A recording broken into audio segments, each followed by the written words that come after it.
Hi guys, welcome to another lecture in the series of lectures on Plath. Today we're going to be reading another diary entry from July 1950. Uh, let's read that first and then talk about it. Tonight was awful. It was a combination of everything.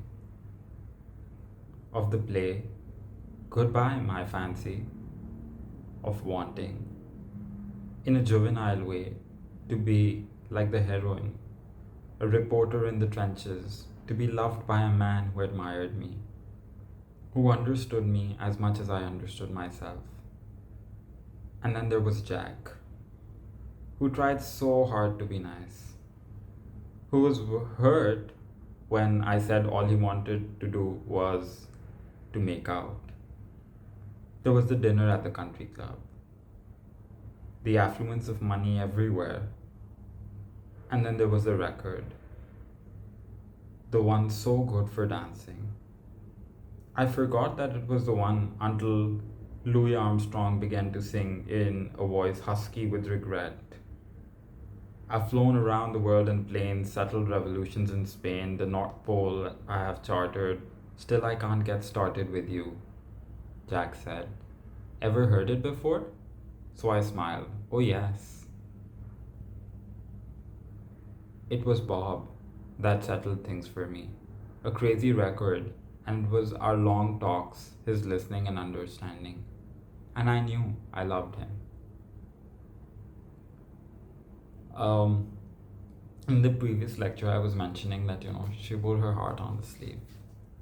This is what I mean, that she wore her heart on the sleeve. She knew people liked her.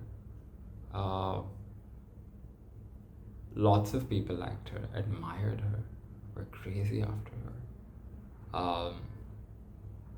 Hughes said that, I think I've mentioned this in one of my previous lectures, that he said that poetry and prose has given the power of gods to humans after, consuming his wife's work. So she knew. She was very aware of her talent, of the fact that you could put things so well together. Whether it's words, whether it's being able to express the way that she thought. And obviously then there was her own personality, persona, charm, whatever you would want to call it. So she knew that, a lot of people liked her. Her, of course, is just written straight and simple that, she knew that Jack wanted to probably make out, and that's why he was being so nice. We'll also read ahead, and we'll read that she did make out, not with Jack, but with a lot of other people. And then came Hughes. And after Hughes, the crazier part is that there is no man after Hughes that she spoke about, not in that sense. Despite that, there were plenty before Hughes, but it's interesting to see how because even when she's written this, the depression has not gone away. She may have been content again this night because she went to watch a play with a friend. And with a friend or an acquaintance, whatever you want to call it, who was being so nice because she knew that, okay, yeah, he wants to, probably just get into bed. So she may have been content that night. Again, when we talk about Plath, you also need to understand that despite that, she has all these admirers around. She's aware of her power, of her charm, of the fact that she was conventionally beautiful. But at the same time, the compliments aren't grounding her, which is why, of course, she's taking the opportunity to go on and have these sensory experiences. Because the praise isn't grounding her. She's been scarred deeply to that level. But what's perhaps still keeping her together or intact, or whatever you could say, is that at the end of the day she's still able to have these experiences where she's able to do some things that she enjoys, like say going to watch a play. Again, in this diary entry, we're reminded that uh, she liked songs. She was a she's a crazy fanatic for music, because we've also read in the previous entries that she was talking about musicians like Frank Sinatra. Um, Here she's talking about Louis Armstrong, um, his voice, his song, um, talking about having listening to an old record with somebody else. Um, so she's romantic by nature, um, which is obviously why she's going out on a play with this guy who really likes her. Um, so she's romantic that way by nature. She craves those kind of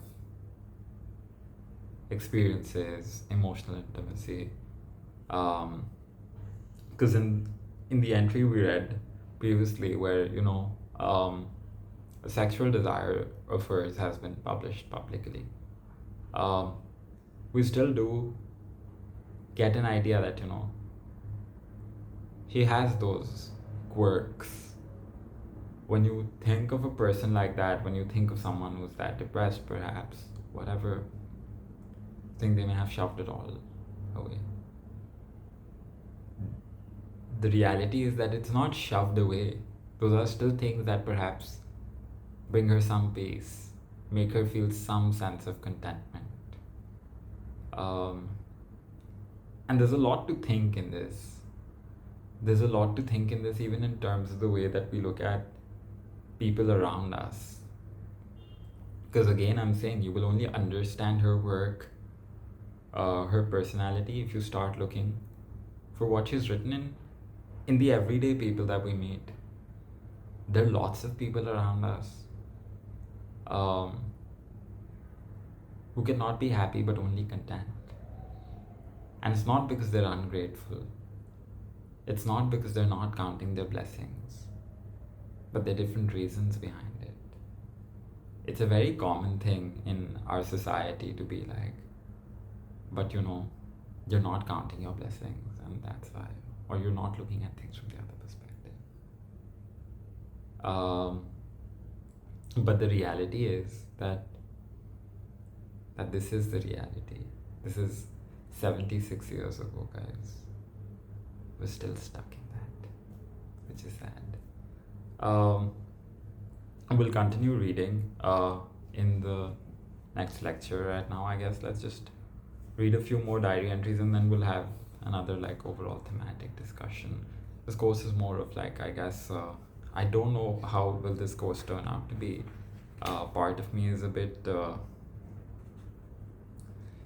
skeptical, nervous, whatever you would want to call it.